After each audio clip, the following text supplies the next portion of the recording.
When you think of Padres broadcasters, three names immediately come to mind. Jerry Coleman, Ted Leitner, and the legendary Bob Chandler, our guest today.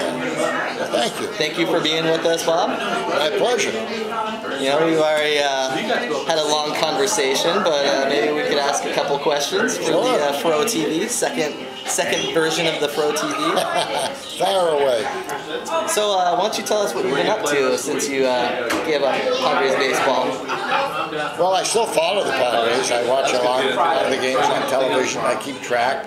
I mean, the broadcasters are still my good friends and good buddies, and I root for the team. But I play a lot of golf now. I have a lot of time now. Yeah.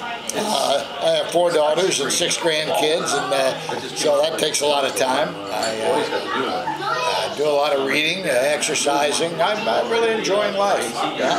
Why don't you tell us about your little book here that you wrote?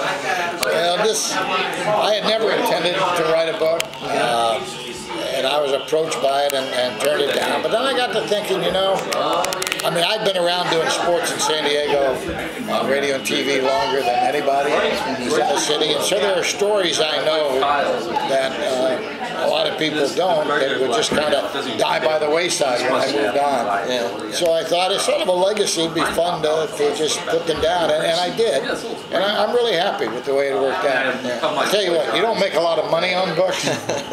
Especially a book like this, but I didn't do it for the money. I really didn't. I did it to put these stories on the record, and they're all true. I swear they're all true. And it was such a fun time going back to the original Padres up to just a few years ago, and great guys like Randy Jones and Tony Gwynn and Tim Flannery and people like that.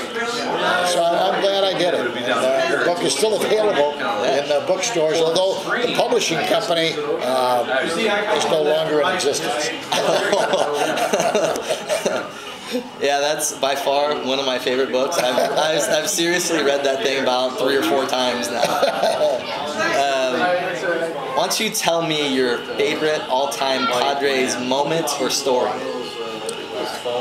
Well, you know, Rick, you only, as a team, win the pennant for the first time once. And for the Padres, it was 1984. So winning the pennant that year after 15 years of frustration and only one winning season and all that time, and then all of a sudden that 84 team came together, and it was a great group of guys and a fun team. That was probably, team-wise, the greatest moment for me. Individually, I mean, the first game I broadcast in 1972, official game with Jerry Coleman. That was a great thrill. In 1998, when the Padres played the Yankees in the World Series, to broadcast a World Series game from Yankee Stadium, against what may have been the greatest Yankee team of all time. Certainly the New York Riders said it was at the time. If not, certainly one of them. That was a great thrill. That was a wonderful experience. And then going back, because I did the games on television for 2 years before I became a full-time broadcaster with the team with Jerry Coleman in '72. And in 1970, I'll never forget the first game I did, the Padres and Dodgers from Dodger Stadium, with Duke Snider as my color guy. Nice. And Duke had been a hero of mine, and that was such a thrill to do that game. So there have been a lot of thrills and a lot of games, but those are the ones that stand out to me. Nice. Tell us how you got into broadcasting. Well, Rick, it was because I wasn't good enough to play. I had graduated from high school in Rhode Island. I came out to San Diego to go to college at San Diego State, and I'm going to be a great player. And it took about 10 minutes out on the practice field to realize these guys are much better than me, you know.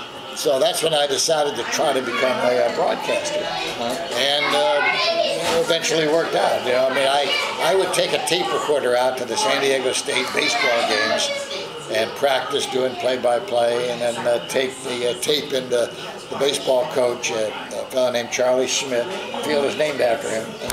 And Charlie was kind enough to give me some tips and suggestions. And fortunately, Rick, none of those tapes exist anymore. But when I graduated from San Diego State, you know, you don't always get to start out doing exactly what you want to do. Yeah. But my step in the door was, I worked as a newsreel cameraman writer at Channel 8 for a couple of years until I got into sports with a fellow named Al Coupe hired me to come over to Channel 10 to prepare his sportscast for him and do the weekend sports. And from there to Channel 39 as sports director, where I had a chance to do the Padres on TV. And then Buzzy Bavasi hired me as one of the Padre broadcasters. Nice.